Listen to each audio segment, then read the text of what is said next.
Okay, thanks everybody. I'm Pat, W9JI. And okay, so tonight I'd like to talk about the Meissner Signal Shifter, a kind of old and somewhat obscure piece of equipment. I first learned about the Meissner Signal Shifter many years ago when somebody gave me a copy of the April 1946 issue of Radio News magazine. And I thought the cover of that issue was great. Now, Radio News magazine is not a ham radio publication. It's kind of a general industry, kind of a newsletter. Like anybody who's like worked as an engineer, all those free magazines you used to get, this is one of them. And it happened to have this ham radio station on the cover, and it also was a color picture. This is actually the only color picture I've ever seen of a post-war ham station. Almost all the stuff is black and white. And the write-up explaining this is that explains this is Bill Shaw, W9UIG, one of the first hams back on the air after World War II. And it goes through his equipment lineup. He's using a Hammerland HQ120X receiver. He's got a homebrew transmitter. And another piece of equipment is a Meissner Signal Shifter and a DB20 preselector. And I thought, what the heck is a signal shifter? It sounds like some kind of like a receiving accessory, like a sideband slicer or something like that. Well, it turns out, and actually, you also can't hardly see it in this picture. It's the signal shifter in this picture is behind the guy's microphone.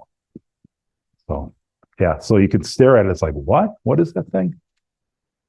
So what is a signal shifter?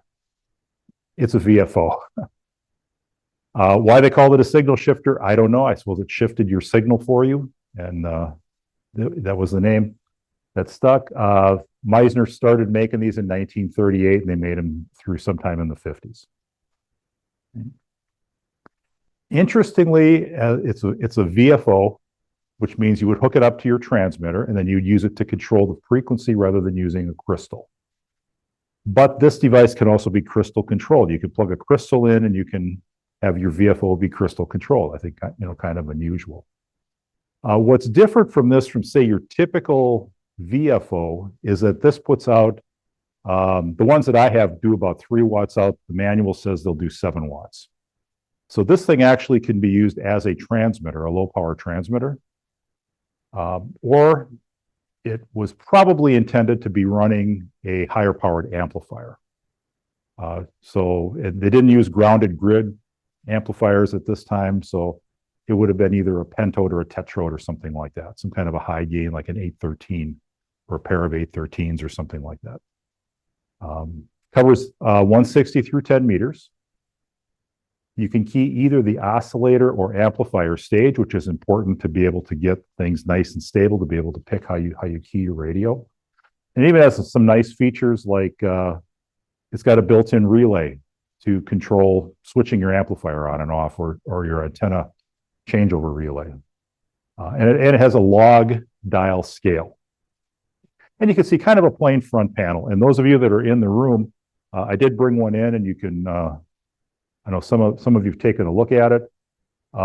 Unlike some of the earlier versions, which we'll take a look at, this is really kind of a utilitarian front panel. It's a piece of aluminum with some silk screening and a label in the middle.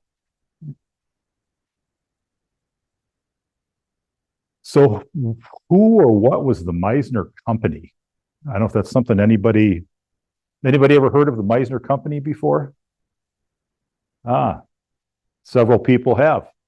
Several hams of a certain age have. So the Meissner Company was not a big company. And they were actually not really a ham radio company either. They were primarily a company that made AM and FM broadcast band radios and kits. Thank you.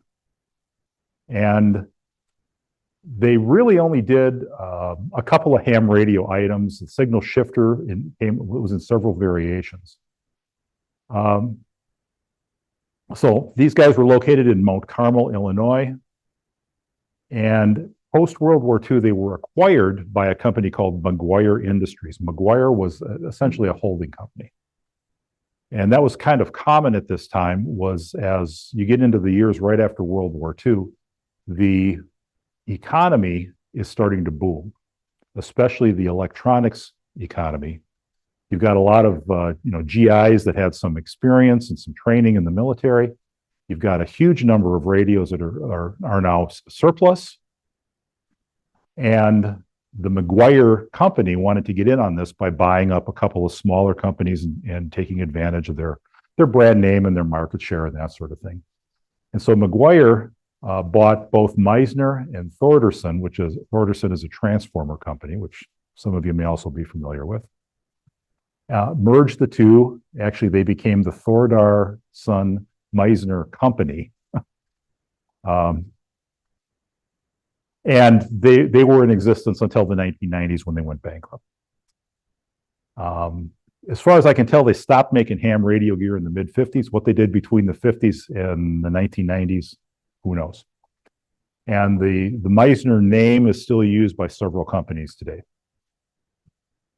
Okay. And one of the other, I guess a little bit interesting things, Meissner and Thordarson actually had a line of components. So if you were ever in the radio and TV repair business, you probably saw some of these either from this company or from any of the other small companies that made replacement parts back when you could take your radio in and get it repaired somewhere. So some of the early signal shifter models, the first one from 1938 there on the left, kind of crude looking. And then there was a couple of different variations that came out. And then the last one produced before World War II was the Signal Shifter Deluxe on the right-hand side. And these had plug-in coils for band changing. So there's no band switch. When you wanted to change bands, you'd probably turn the radio off. You'd lift up the lid. You'd reach inside. You take the shields off the coils. You pull the coils out. You find the coils for the band you want to operate. You plug them in, hopefully getting them in the right place, because there's three of them and you got to get them in the right slots. Put the shields back on, close it up. So not a real fast operation and not a real convenient thing. So which is largely why plug-in coils completely disappear at about this period in time. Band switch material starts to become available after World War II. Good quality band switch material, both ceramic and phenolic. And so you really see plug-in coils almost completely disappear. There's one exception to the plug-in coil. One company that persisted for a number of years after this. Anybody know who that is? Ken? Ken says National. That's right. The National company with the National HRO receivers insisted that that was the best way to get the best stability and the lowest noise was by having these big plug-in coil modules. And they persisted with that through the early 1950s. Everybody else went to band switching.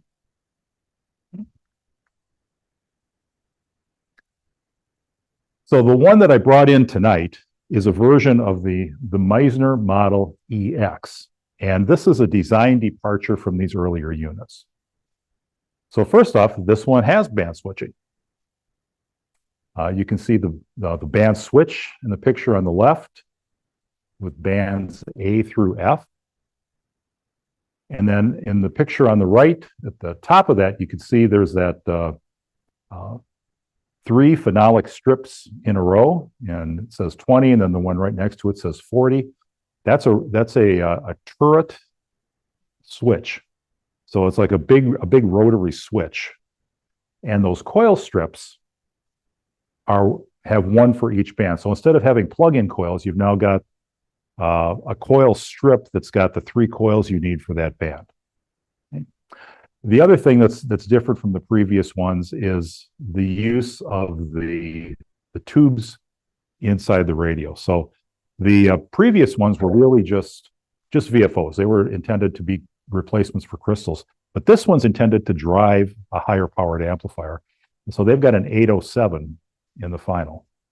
Anybody familiar with the 807?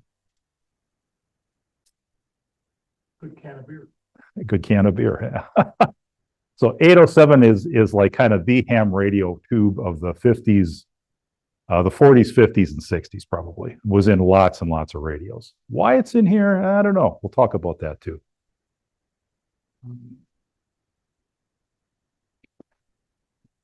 And then just to give you an idea of what it looks like under the chassis, these radios were available as either a kit or assembled by the manufacturer. From looking at this one, my guess is this was probably a kit, but that nice, neat construction that we would expect in a radio, that didn't really become common in commercial gear until probably into the 1950s, unless you were buying some Collins or something high-end like that. So in other words, this is kind of a mess underneath. And this one has been worked on several times, and it's not real pretty underneath. It works, but it's kind of a hodgepodge of stuff under there. So what's actually inside of the signal shifter? So these old schematics are a little hard to make out. But first off, the tube lineup, the oscillator is a 6V6. This is probably one of the most common radio tubes because the 6V6 was used as the audio output stage in a whole lot of radios. And 6V6s and 6L6s are still used in guitar amplifiers and other, if you've got like modern stereo equipment, you might have a 6V6 or a 6L6 in it. The amplifier modulator tube, that would be the one to the top right-hand side there, is the 807. This had a magic eye tuning indicator also, the 6U5 tube. And we'll talk a little bit about the magic eye. And of course, importantly, in a VFO, there are two voltage regulator tubes. And these voltage regulator tubes control the plate and screen voltage and help to keep everything stable.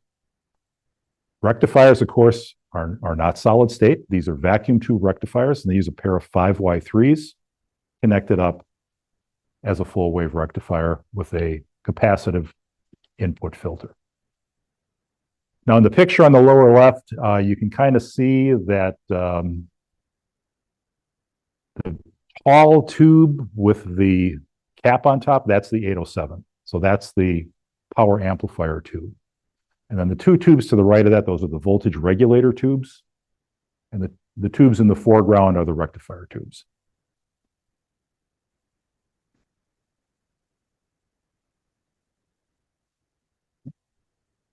So this is the oscillator circuit.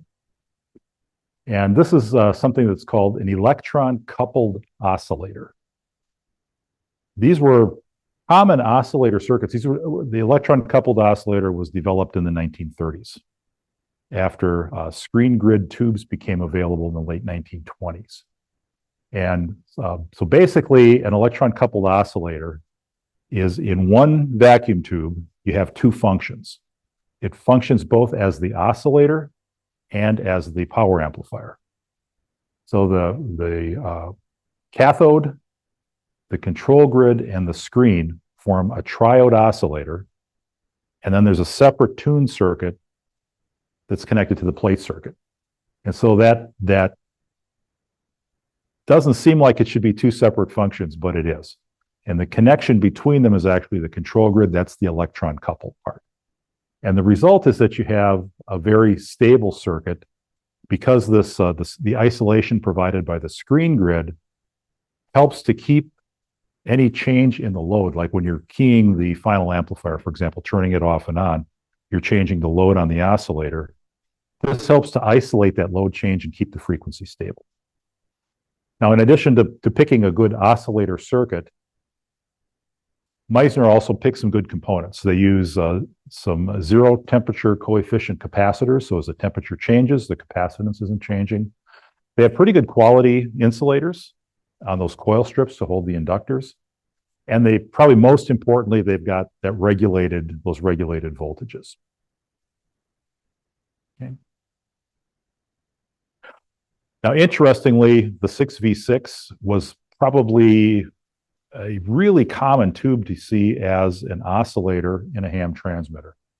It almost completely disappears in a couple of years and is it replaced by another tube, a 6AG7. Anybody familiar with that one? Anybody? Okay. K9DJT is familiar with the 6AG7. So, yeah, so that probably is as common as the 807.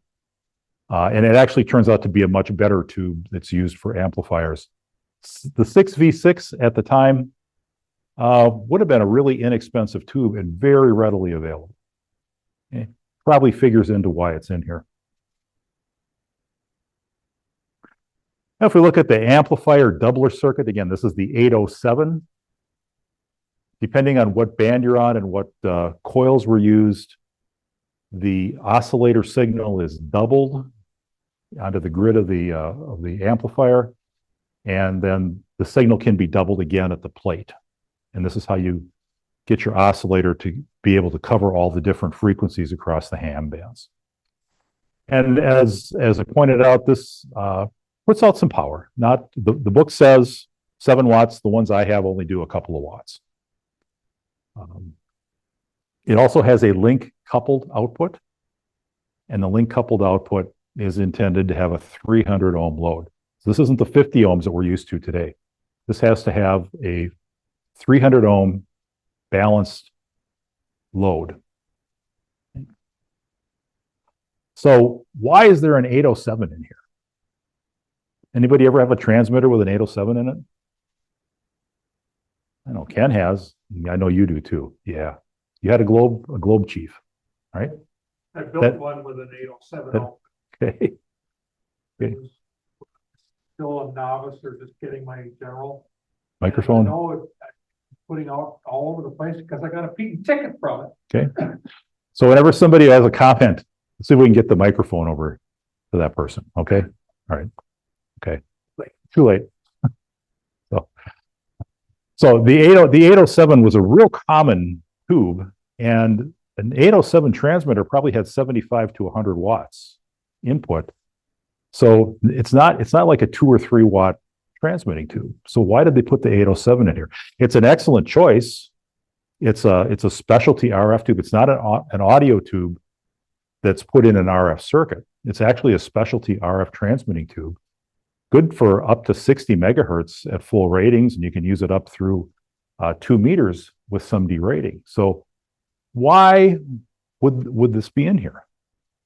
It's cheap. I'm sure that's the reason they put it in here.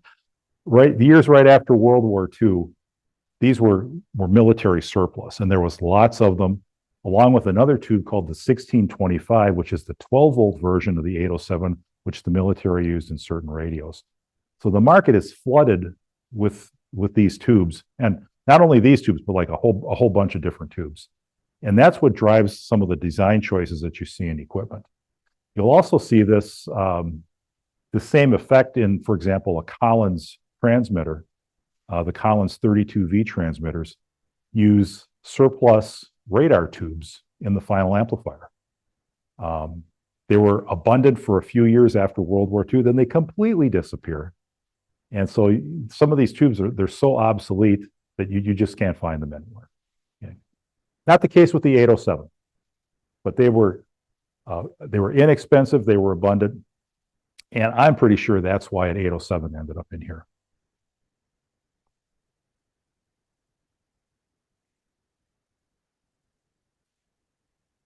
Okay, so what did all this magic in a box cost? Okay. I'm not really sure.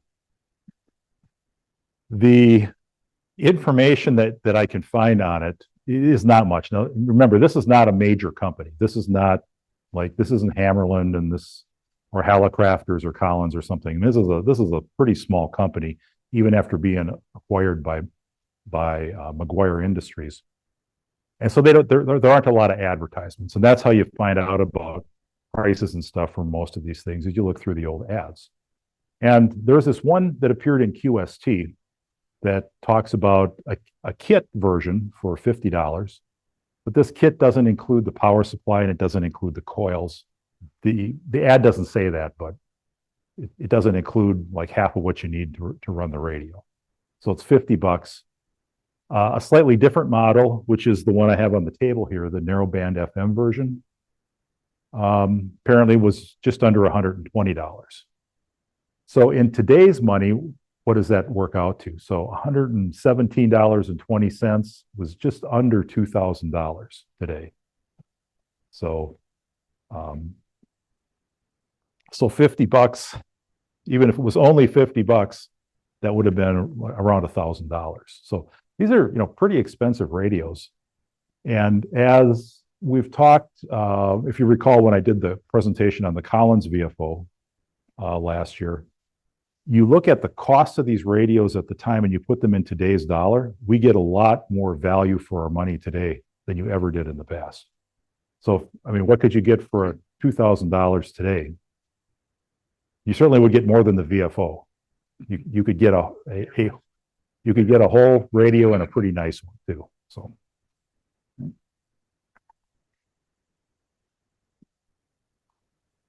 Okay, so just take a couple look at a couple of the features in here. So this is another look at this turret band switch.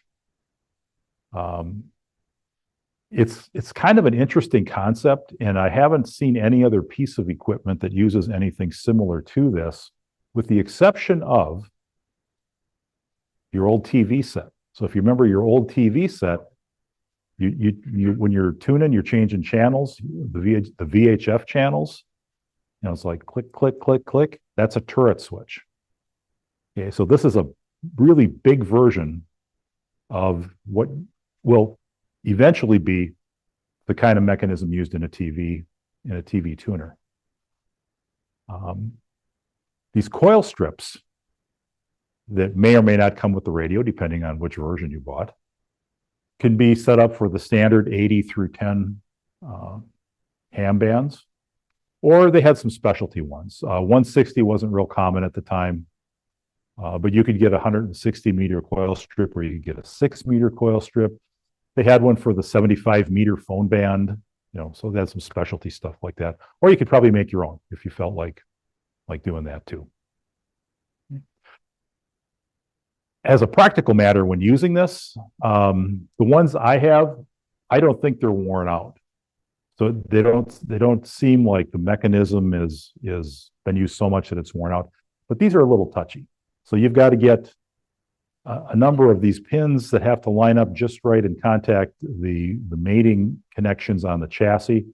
So as you're turning this big band switch, there's kind of a feel to it. You have to get it in just the right position. Once it's there, it stays, and these are very stable.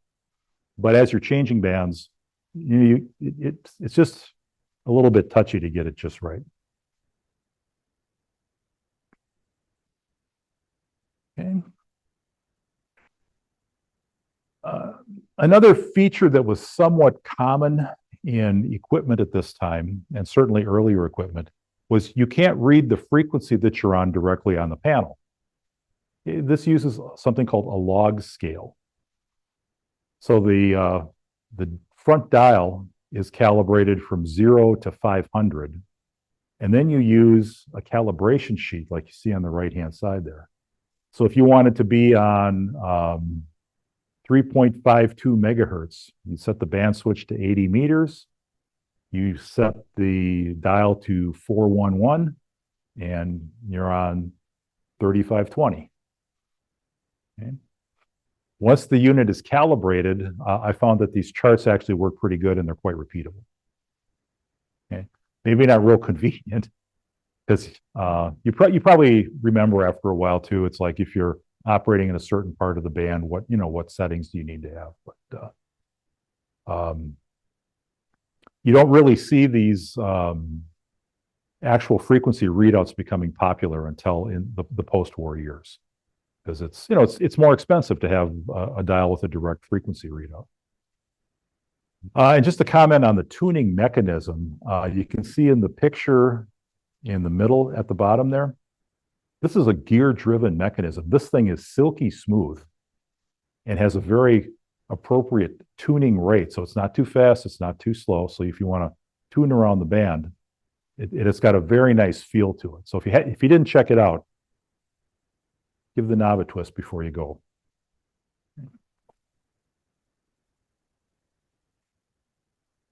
Okay, and I mentioned the 300 ohm output. Now, this might have been okay in 1946, but within a few years, hams are really thinking it's going to be 50 ohms or nothing. Okay.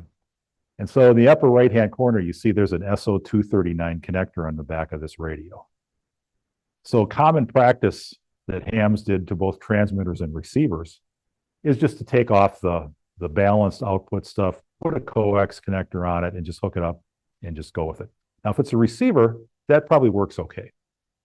That's not quite the case, though, with the transmitter, because you have to now match the load to what the rig is expecting, or you're not going to get your power output. So in this particular one, I took that coax connector off because the holes were kind of hacked up. I made a little aluminum plate. I put a couple of ceramic standoffs on there and restored the balanced output. Then to be able to use that, I put together a 4-to-1 balun with a piece of twin lead and a coax connector so I could hook it up to a dummy load for some testing. This conversion to 50 ohms, I guess, is something you see in lots and lots of these old radios. Sometimes it works, sometimes it doesn't, but in a transmitter, it usually doesn't, or at least not real well. Okay. And what about the Magic Eye?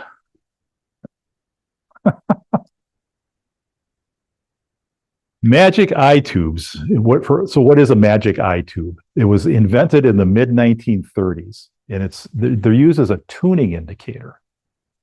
And you can see in the picture, it's located kind of right in the middle. So on the one we have in the room, it's right here. And you look at this thing and you think, wow, this ought to be great. This ought to help me tune the radio up or something. And I tried to figure out, why did they put this in here? What does it actually do? As it turns out, it doesn't really do anything.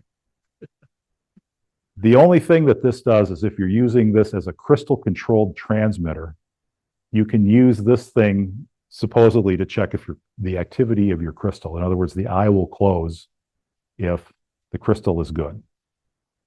I thought, oh, this must be how you tune up the 807? How do you check your power output? It doesn't do any of that. Okay, they actually have a separate section in the manual that describes how to use an external milliammeter to get the transmitter properly adjusted. So this is probably just kind of a novelty, and probably a cheap novelty at that too. At this time, like a panel meter might have cost, I don't know, $5. And this tube is only going to be, probably 50 cents or 25 cents or something like that. So it's got kind of a cool look. Doesn't really do anything, but that doesn't really matter, because it just,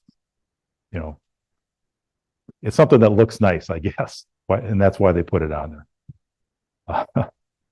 I've never heard any explanation for it, and it's usually these were used in broadcast band transmitters. So like if you bought a nice Philco or something, or a nice Zenith AM and shortwave receiver, it's likely to have a magic eye tube that you use as a signal indicator. So you're tuning across the band, you come across the signal, and you want to peak the signal, you go for maximum closing of the eye. Okay. Fred, microphone for Fred.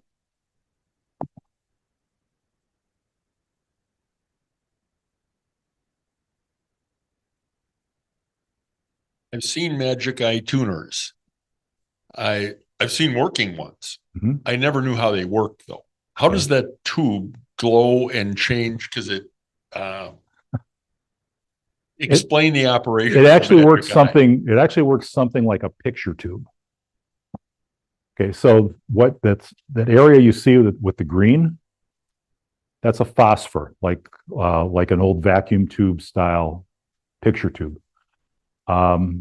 The black dot in the middle is a target. Behind the target is an electron beam gun. So it shoots a beam up at the target, and the target then reflects onto the phosphor, illuminates the phosphor, what makes the eye open and close is you control the amount of phosphor that gets covered by the strength of the signal on the grid of the tube. So basically, if you imagine, like, if you increase the voltage, the eye closes more. So just as if you had an S meter and a receiver, the stronger the signal, the more deflection of the meter. So it works kind of the same way. So are they usually voltage controlled then? Higher voltage or? Yeah, so Fred's question is, are they usually voltage controlled? And the answer is yes.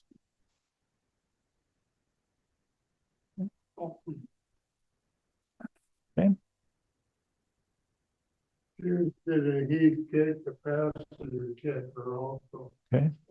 So Tom just pointed out that it's also used in a Heathkit capacitor checker. You find these in all sorts of places because they're basically, anytime you need a relative indicator of output, it's a cheap substitute for a meter. So I want to thank Bill, W9MXQ, for some help in figuring out some of the details here with using Raymond Moore's book, Exciters and Power Amplifiers, which is a nice compendium of information on transmitters. And I also used something I hadn't tried before. The ARRL has a new project website. It's called Radio Alpha. It's like their history website that I found some very interesting information on it. It's was a good source of information. Okay. So questions? Fred's got a question.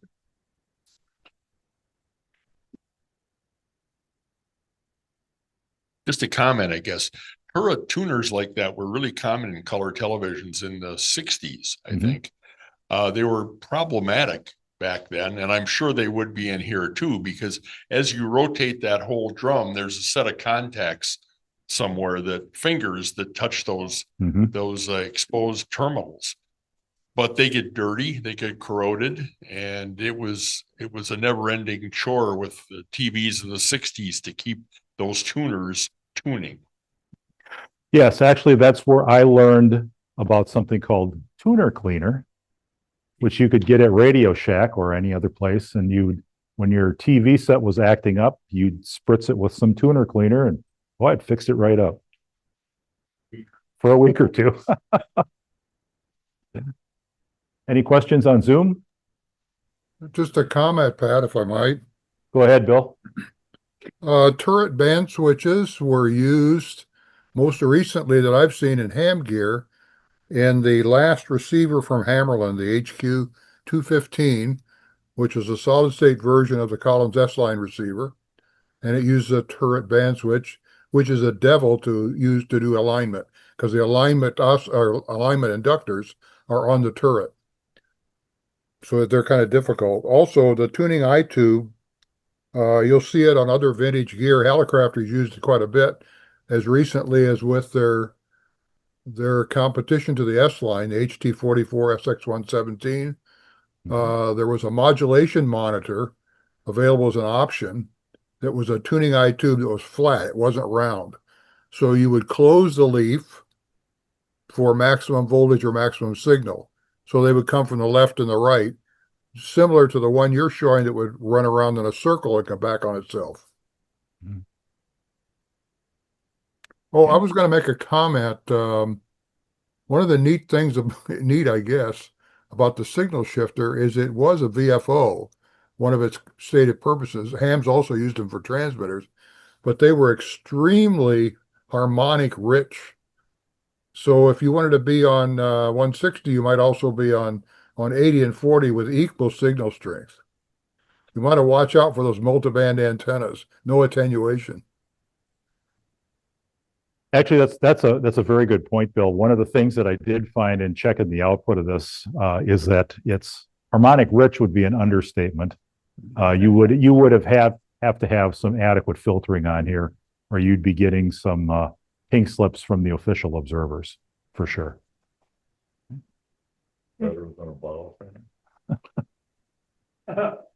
Yeah. Any other questions? Anybody on Zoom have a question or comment? Anybody in the room? Okay. Really That's all interesting thank you. subject. Thanks, Pat.